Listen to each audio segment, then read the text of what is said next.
Hello everyone. So let us start a new topic, nuclear force.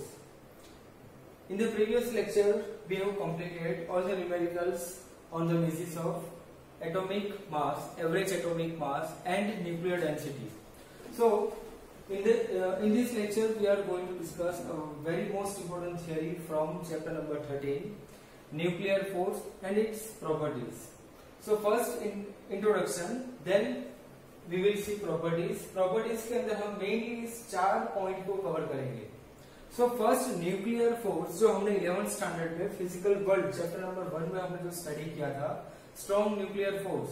अब strong nuclear force का main importance और हमें इस strong nuclear force की main requirement कहाँ पे होगी और ये स्ट्रॉन्ग न्यूक्लियर फोर्स कब एक्टिवेट होगा और कब हमने उसको सर्च किया कि भाई इस न्यूक्लियस के अंदर एक और इम्पोर्टेंट फोर्स होगा तो स्ट्रॉन्ग न्यूक्लियर फोर्स होगा. तो सबसे पहले एक सिंपल एग्जांपल से स्टार्ट करेंगे. First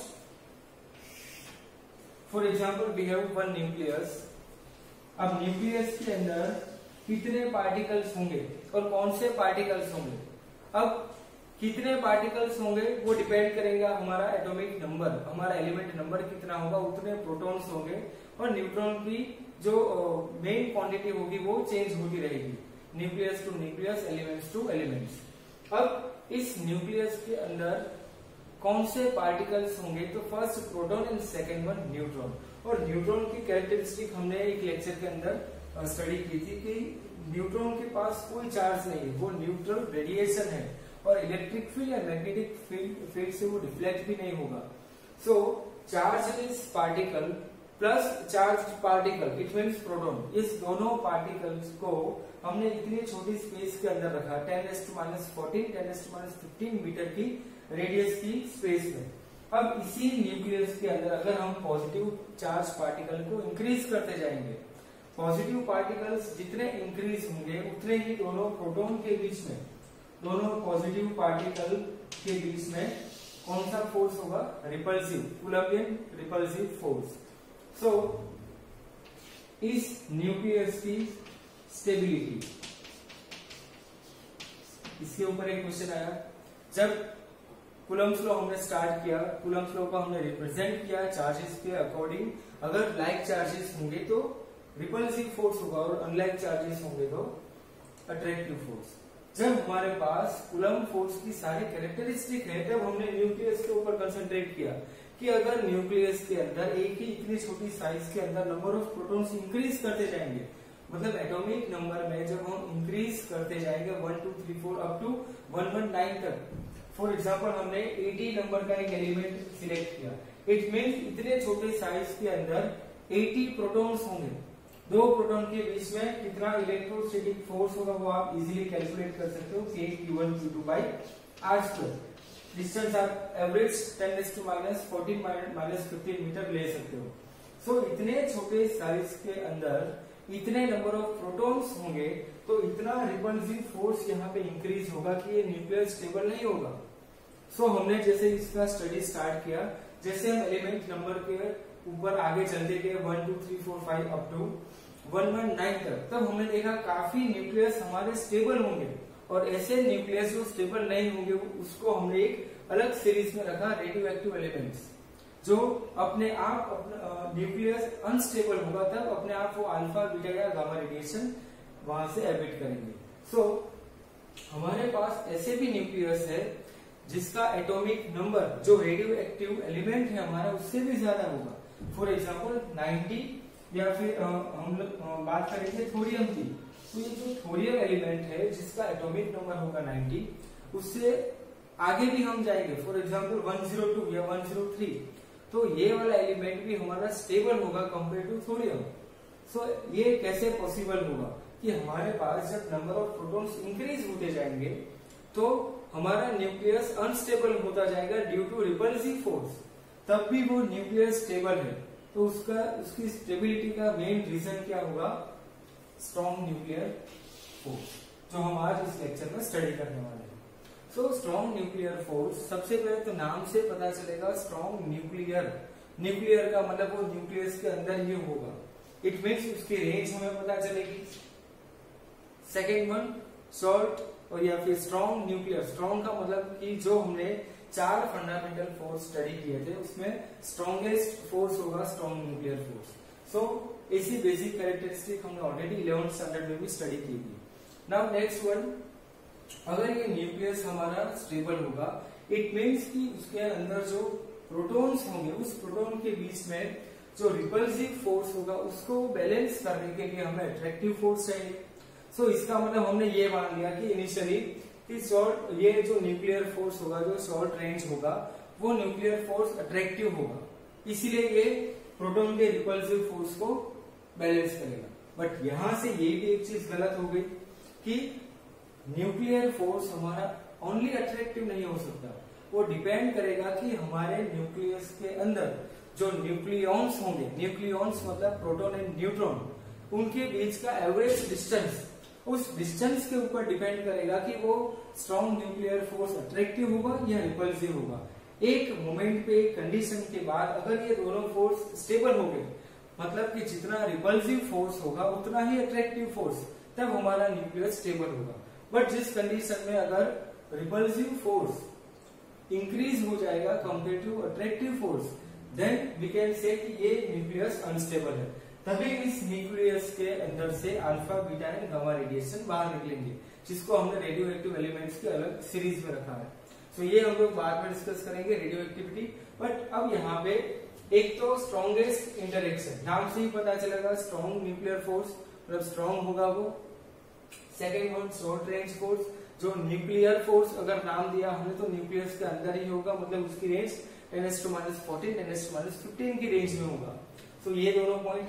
third one variation with distance, जैसे मैंने आपको बताया कि अभी अगर प्रोटॉन का रिपल्सिव फोर्स उसको बैलेंस करने के लिए ही सिर्फ न्यूक्लियर फोर्स होगा, तो न्यूक्लियर फोर्स का नेचर कैसा हो जाएगा, ऑलवेज अट्रैक्टिव। बट वो अट्रैक्टिव या रिपल्सिव दोनों हो सकता है, डिपेंड करेगा वेरिएशन विथ डिस्टेंस, मतलब डिस्टेंस के ऊपर डिपेंड करेगा। The last point, charge independent character, इस फोर्स का कैरेक्टर क्या होगा, वो चार्ज पे डिपेंड करेगा या नहीं करेगा, ये सारे पॉइंट्स हम लोग इसी लेक्चर में डिस्कस करेंगे। So starting from point number 1, strongest interaction. जब हमने ये एक स्ट्रॉन्ग न्यूक्लियर फोर्स का कंसेप्ट देखा, तब हमें ये पता चला कि किसी भी न्यूक्लियस के अंदर जितने भी प्रोटॉन्स होंगे, उस प्रोटॉन का जो रिपल्सिव फोर्स होगा उसको बैलेंस करने के लिए हमारे पास सेकंड एक फोर्स होना चाहिए। उसी फोर्स को हमने नाम दिया स्ट्रॉन्ग न्यूक्लियर फोर्स। अब वो स्ट्रॉन्ग न्यूक्लियर फोर्स कौन से पार्टिकल के बीच में एक्ट होगा, मतलब ऑलवेज वो फोर्स अट्रैक्टिव होगा जो प्रोटॉन के रिपल्सिव फोर्स को रिमूव करेगा या फिर बैलेंस करेगा। सो आंसर है नो। स्ट्रॉन्ग न्यूक्लियर फोर्स किसी भी चार्ज पार्टिकल, मतलब किसी भी पार्टिकल के चार्ज के ऊपर डिपेंड नहीं करेगा, मतलब वो चार्ज इंडिपेंडेंट होगा। सो जितना फोर्स प्रोटॉन प्रोटॉन के बीच में होगा उतना ही फोर्स प्रोटॉन न्यूट्रॉन के बीच में भी हो सकता है, उतना ही न्यूट्रॉन न्यूट्रॉन के बीच में भी हो सकता है। सो स्ट्रॉन्ग न्यूक्लियर फोर्स की कैरेक्टरिस्टिक मेन होगी कि वो दोनों पार्टिकल के बीच में एक्ट हो सकता है। दो प्रोटॉन के बीच में भी स्ट्रॉन्ग न्यूक्लियर फोर्स हो सकता है, प्रोटॉन न्यूट्रॉन के बीच में भी, और न्यूट्रॉन न्यूट्रॉन के बीच में भी स्ट्रॉन्ग न्यूक्लियर फोर्स हो सकता है। डिपेंड करेगा उस दोनों न्यूक्लियन के बीच का डिस्टेंस। अगर वो डिस्टेंस हमारे जो कैरेक्टरिस्टिक डिस्टेंस है उससे ज्यादा होगा तो उसका नेचर चेंज होगा, उससे कम होगा तब भी वो नेचर चेंज हो जाएगा। उसी के अकॉर्डिंग हमें दोनों प्रोटॉन के बीच में जो रिपल्सिव, जो कूलम्बियन फोर्स है उसके अगेंस्ट एक फोर्स मिलेगा। अगर उसके अगेंस्ट हमें उतना ही अट्रैक्टिव फोर्स मिल गया, मतलब हमारे न्यूक्लियस के अंदर नेट फोर्स 0 हो जाएगा, मतलब ये न्यूक्लियस हमारा स्टेबल हो जाएगा। बट ये डिपेंडेंसी टोटली होगी डिस्टेंस के ऊपर। तो ये थर्ड पॉइंट में हम डिस्कस करेंगे। Second one short range force, ये हमने ऑलरेडी डिस्कस किया कि न्यूक्लियस के अंदर रहने वाले पार्टिकल्स, मतलब न्यूक्लियॉन के बीच में ही ये फोर्स होगा, इसीलिए उसका कैरेक्टरिस्टिक फोर्स क्या डिस्टेंस के साथ क्या रिलेशन होगा कि वो शॉर्ट रेंज फोर्स होगा, बस सिर्फ न्यूक्लियस के अंदर ही वो फोर्स एक्ट हो सकता है। So short range force. The third one is variation with distance, ये सबसे इंपॉर्टेंट पॉइंट, थर्ड पॉइंट। अब पॉइंट नंबर 1 में स्ट्रॉन्गेस्ट इंटरेक्शन, जिसमें इंटरेक्शन को हमने स्ट्रॉन्गेस्ट क्यों बताया, जब हमने दो प्रोटॉन के बीच में फोर्स कैलकुलेट किया, उसी दोनों प्रोटॉन के लिए हमने ग्रेविटेशनल फोर्स उसके बाद इलेक्ट्रोस्टैटिक फोर्स कैलकुलेट किया, ग्रेविटेशनल फोर्स कैलकुलेट किया, या फिर स्ट्रॉन्ग न्यूक्लियर फोर्स कैलकुलेट करेंगे। तीनों में हमें मेन डिफरेंस क्या मिलेगा, Fg is to Fe is to Fs, gravitational force between two protons, Coulombian force between two protons, and strong nuclear force between two protons. Difference 1 is to 10 raised to 36 is to 10 raised to 38. It means strong nuclear force gravitational force से 10 raised to 38 times होगा और Coulombian force से 10 raised to 2 times ज्यादा होगा। So ये एक relation से हमें पता चलेगा कि नेचर में जो हमारे 4 फंडामेंटल फोर्सेस है उसमें सबसे स्ट्रॉन्ग इंटरेक्टिव फोर्स होगा strong nuclear force. Second point हमने ऑलरेडी डिस्कस किया, नाउ द थर्ड वन। अब थर्ड पॉइंट के लिए हमें ये ग्राफ याद रखना है। अब इस कैरेक्टरिस्टिक ग्राफ का मेन मीनिंग क्या होगा, पोटेंशियल एनर्जी वर्सेस डिस्टेंस का ग्राफ। पोटेंशियल एनर्जी का हमारे पास रिलेशन होगा U is equal to K Q1 Q2 by R, but ये चार्ज इंडिपेंडेंट है तो चार्ज पार्टिकल के बीच में ये स्ट्रॉन्ग न्यूक्लियर फोर्स कैसे एक्ट होगा वो डिपेंड करेगा इस वाले फॉर्मूला के ऊपर। बट जैसे चार्जलेस पार्टिकल का इंटरेक्शन होगा तो ये फॉर्मूला अप्लाई नहीं कर सकते। अब हमने न्यूक्लियन के लिए सपोज ये हमारा न्यूक्लियस और इसके अंदर इसको हमने माना न्यूक्लियस, इसके अंदर हमारे पास ये सारे न्यूक्लियॉन्स है। न्यूक्लियॉन्स मतलब प्रोटॉन एंड न्यूट्रॉन। अब किसी भी दो पार्टिकल के बीच का डिस्टेंस कितना होगा कि हमें जो इंटरेक्शन मिलेगा वो अट्रैक्टिव या रिपल्सिव होगा। अब हमने ये सारे इंटरेक्शन यहां से ग्राफिकल रिप्रेजेंट किए हैं। फॉर एग्जांपल हमने देखा यहां से इस डिस्टेंस को हम इंक्रीज करते गए 0, 1, 2, 3, 4, 5 फर्मी तक। हमने ये एक चीज देखी 0.8 फर्मी। 0.8 फर्मी ऐसा होगा जहां पे हमारे पास potential energy R is greater than R0। R0 को हमने इंडिकेट किया 0.8 फर्मी। ये एक रीडिंग आपको याद रखनी है। ये यहाँ पे लिखा हमने R0 is equal to 0.8 Fermi. ये हमारा कैरेक्टरिस्टिक डिस्टेंस है। इस डिस्टेंस से अप या इस डिस्टेंस से लोअर दोनों तरफ हमें अलग अलग इंटरेक्शन मिलेगा, एक बार अट्रैक्टिव और एक बार रिपल्सिव। सो R की वैल्यू मतलब दोनों न्यूक्लियन के बीच का डिस्टेंस 0.8 फर्मी से ज्यादा होगा तब हमें जो स्ट्रॉन्ग न्यूक्लियर फोर्स मिलेगा उसका इंटरेक्शन अट्रैक्टिव होगा या रिपल्सिव होगा ये पता चलेगा। So first point, if R is greater than R0, attractive nuclear force and maximum at 0.8 fermi. मतलब अगर हमारी वैल्यू ये सपोज हमने मान लिया R, इसकी वैल्यू ग्रेटर देन R0 होगी तो ये दोनों पार्टिकल के बीच में फोर्स कौन सा होगा, अट्रैक्टिव। इट मीन्स हमें यहाँ पे पोटेंशियल एनर्जी कौन सी मिलेगी, ये आपको एमसीक्यू में भी ये ग्राफ आ सकता है। फॉर एग्जांपल ये 0.8 फर्मी, 0.8 फर्मी के अगेंस्ट मतलब हम लोग पॉजिटिव डायरेक्शन में जाएंगे तब हमारे पास अट्रैक्टिव न्यूक्लियर फोर्स होगा, तब हमारी पोटेंशियल एनर्जी कैसी होगी, तो पोटेंशियल एनर्जी का ग्राफ 0.8 फर्मी के बाद नेगेटिव साइड है। सो इस वाले पॉइंट में हम एक एमसीक्यू का पॉइंट ऐड करेंगे, potential energy decreasing, it means negative. So negative potential energy मिलेगी। अगर नेगेटिव पोटेंशियल एनर्जी मिली इट मींस दोनों पार्टिकल के बीच में अट्रैक्टिव फोर्स होगा, अट्रैक्टिव स्ट्रॉन्ग न्यूक्लियर फोर्स, और इस फोर्स की मैक्सिमम वैल्यू कौन से डिस्टेंस पे होगी, 0.8 फर्मी पे। तो ये सेकेंड पॉइंट आपको याद रखना है। Now R is less than R0, अगर किसी भी दो न्यूक्लियन के बीच का डिस्टेंस R0 से कम मतलब 0.8 फर्मी से कम होगा, मतलब इस वाले ग्राफ पे जाएंगे इस वाली साइड पे, अगर 0.8 फर्मी से कम होगा तो हमने देखा पोटेंशियल एनर्जी रैपिडली इंक्रीज होगी मतलब पॉजिटिव हो जाएगी। अगर पोटेंशियल एनर्जी पॉजिटिव हो गई इट मीन्स दोनों चार्ज पार्टिकल या फिर दोनों पार्टिकल या फिर दोनों न्यूक्लियन के बीच में जो फोर्स होगा वो रिपल्सिव फोर्स होगा। तो ये एक पॉइंट आपको याद रखना है। मतलब हमारे पास सपोज हमने मान लिया 100 प्रोटॉन्स है एंड 110 न्यूट्रॉन्स है। अब 100 प्रोटॉन्स के बीच में कूलम्बियन फोर्स के लिए हमारे पास एक रिपल्सिव फोर्स होगा, फॉर एग्जाम्पल एक्स जितना रिपल्सिव फोर्स है उसके अगेंस्ट हमारे पास 110 न्यूट्रॉन्स भी अभी अवेलेबल है और स्ट्रॉन्ग न्यूक्लियर फोर्स का हमें कंसेप्ट पता है। अब 110 एंड 100 मतलब टोटल हमारे पास नंबर ऑफ न्यूक्लियॉन्स कितने हो जाएंगे 210, 100 प्लस 110। अब उस 210 पार्टिकल से हमें फॉर एग्जाम्पल 70 पार्टिकल्स ऐसे मिले जिसका डिस्टेंस 0.8 फर्मी से कम होगा, तब हमें कौन सा फोर्स मिलेगा रिपल्सिव। मतलब इसके अंदर एक और एक्स टेस्ट ऐड हो जाएगा, मतलब हमें टोटल इतना रिपल्सिव फोर्स मिला।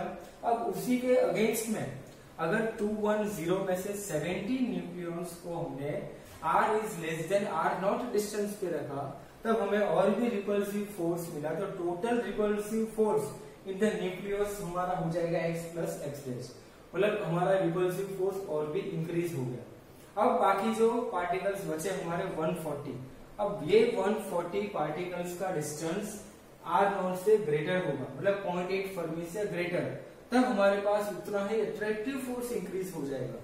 अगर ये अट्रैक्टिव फोर्स हमने मान लिया 1 और ये दोनों फोर्स अगर हमने मान लिए इक्वल, तब हम मान सकते हैं कि हमारा न्यूक्लियस स्टेबल होगा। अगर ये x प्लस एक्स डैश मतलब रिपल्सिव फोर्स की वैल्यू अट्रैक्टिव फोर्स से ज्यादा हो जाएगी, तब हम मानेंगे कि हमारा न्यूक्लियस अनस्टेबल होगा। इट मीन्स कि वहां से रेडियो एक्टिविटी या फिर alpha beta and gamma radiation बाहर निकल सकते हैं। तो ये मेन कंसेप्ट न्यूक्लियर फोर्स का, इसके ये 4 पॉइंट एंड पॉइंट नंबर 5 जो आपको एनसीईआरटी में गिवन है स्टेबिलिटी के लिए, सैचुरेशन के लिए। सो इतने पॉइंट्स आपको याद रखने हैं। आपको एग्जाम में मे बी 2 और 3 मार्क्स में स्ट्रॉन्ग न्यूक्लियर फोर्स की प्रॉपर्टीज पूछी जाएगी। तो आपको अगर 2 मार्क्स में ये प्रॉपर्टीज पूछी जाएगी तो आपको एटलीस्ट 4 पॉइंट्स लिखने होंगे, और अगर आपको 3 मार्क्स में पूछी जाएंगी तो आपको इसी 4 पॉइंट को या फिर एक और पॉइंट आपको एनसीईआरटी से भी मिल जाएगा। ऐसे आप 5 to 6 पॉइंट्स ऐड कर सकते हो इस थ्योरी के अंदर। तो ये ग्राफ इंपॉर्टेंट है इस थ्योरी में, इस ग्राफ के लिए भी आपको हाफ मार्क मिल सकता है आपको बोर्ड एग्जाम में। तो ये ग्राफ कंपलसरी आपको बनाना है। देन इसी न्यूक्लियर फोर्स के कंसेप्ट से हम फर्दर आइंस्टाइन इक्वेशन स्टडी करेंगे and most important topic binding energy and binding energy पर न्यूक्लियर। सो फर्स्ट इस चारों प्रॉपर्टी के लिए शॉर्ट आपको जो यहाँ पे पॉइंट्स लिखे ये और ये ग्राफ, इस चीज का आप स्क्रीनशॉट ले सकते हो।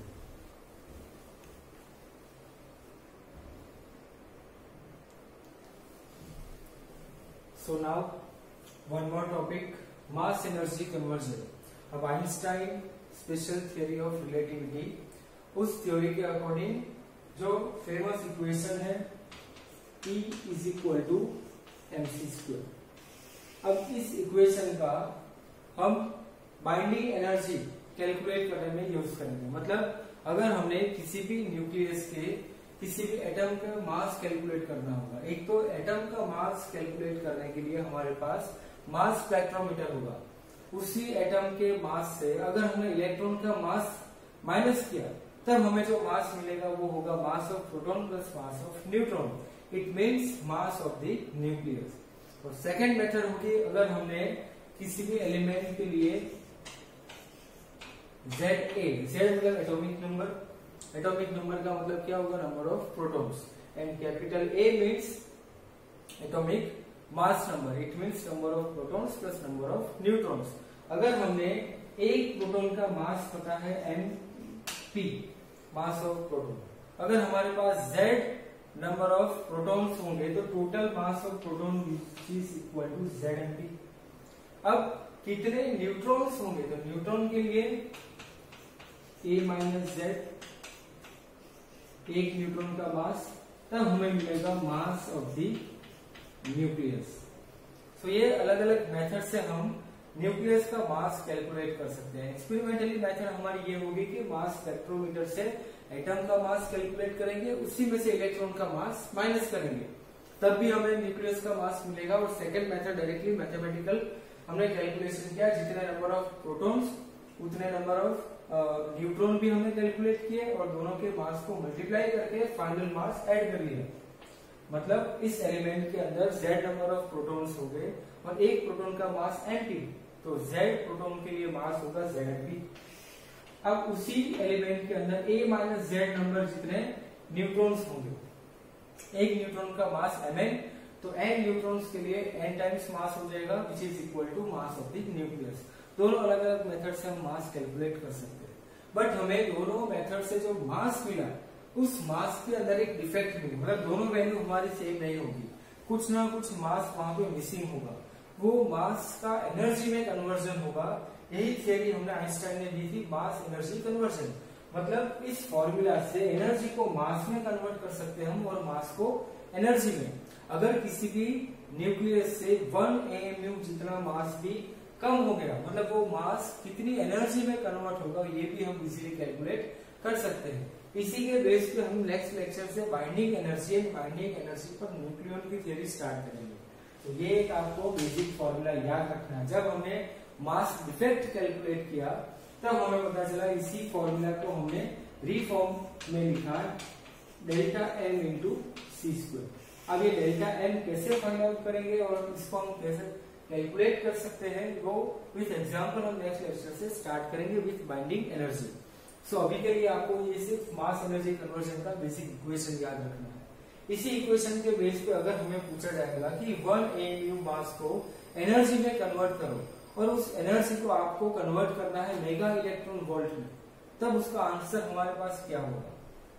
सो NCERT example 13.2 m is equal to 1 AMU which is equal to 1.660565 into 10 raised to minus 27 kg।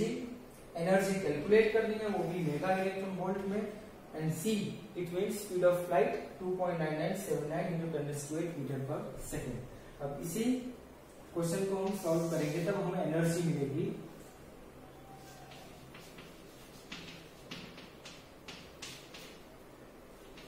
E is equal to mc square which is equal to 1 AMU into c square 2.9979 into 10 raised to 8 square।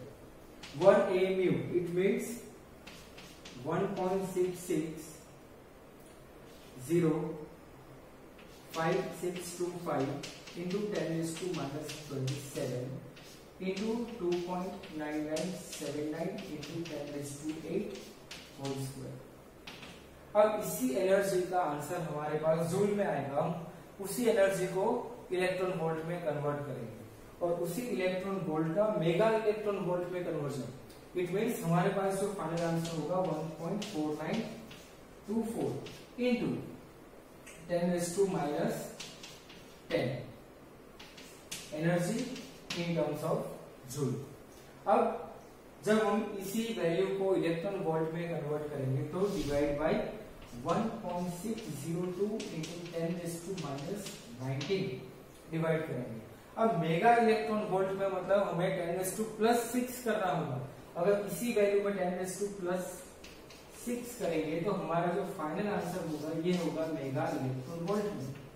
So 10 raised to 6 10 raised to minus 19, तो यहाँ पे हम directly लिखेंगे 10 raised to minus 30।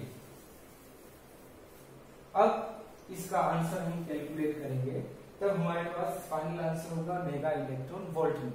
ये answer होगा 931.5 mega electron volt. तो ये final answer आपको याद रखना है और इसी वैल्यू का हम यूज करेंगे कंटिन्यूअस न्यूमेरिकल सॉल्व कर रहे हैं। तो ये आंसर आपको रटना है 931.45 या फिर 931.5 मेगा इलेक्ट्रॉन वोल्ट 1 U का कन्वर्जन।